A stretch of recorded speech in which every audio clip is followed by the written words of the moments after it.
gotten to a point where it's not even being reported. And in many cases, the very, very dishonest press doesn't want to report it.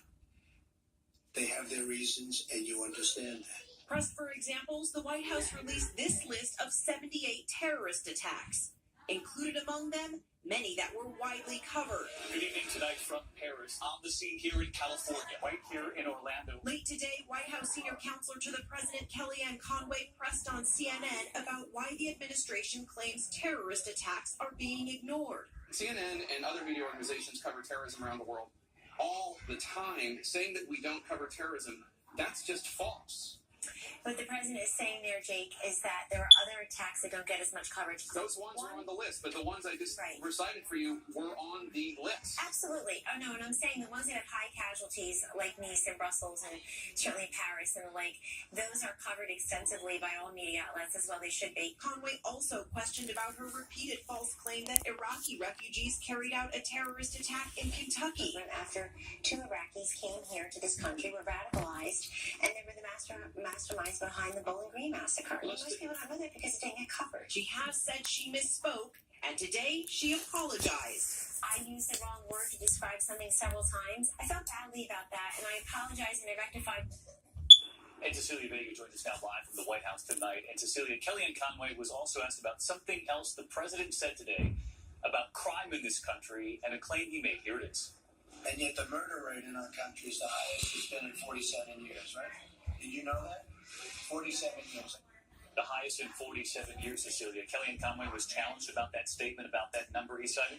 She was, David, and she said she didn't know who gave the president that number. The reality is the murder rate is not the highest it's been in 47 years. There was a spike in 2015, but it has been trending downward for decades, David. Cecilia Vega with us tonight as well. We do move on to other news this evening, and there is a state of emergency at this hour after several tornadoes tore across the south. At least 4 reported twisters in the New Orleans area. This monster tornado is one of them. There were many injuries. Those powerful winds ripping off a roof moments later. See in the background tipping an 18-wheeler onto its side. Thousands remain in the dark at this hour as yet another major storm system now brings snow. It's heading into the east. But first, Philip Mena from New Orleans tonight. Oh my God.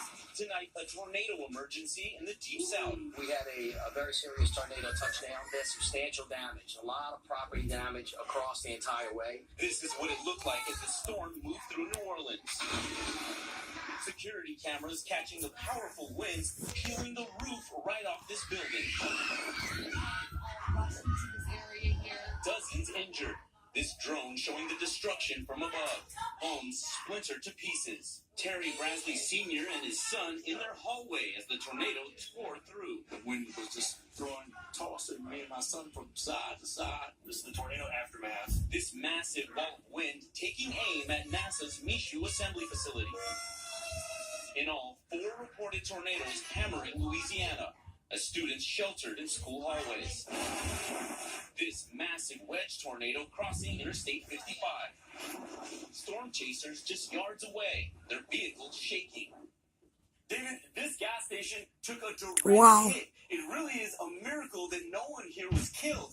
Tonight, many people here are now homeless and staying in shelters as they now begin to pick up the pieces. David? All right, thinking about the people in that region tonight near New Orleans. Philip, thank you. Let's get right to Chief Meteorologist Ginger Z. This system almost done, Ginger, you were telling us, and then the next one bringing snow and treacherous driving to the east.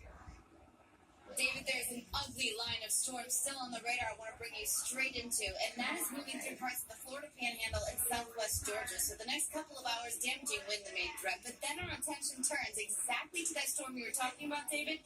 It develops in the Midwest, Mid-South, through our Wednesday.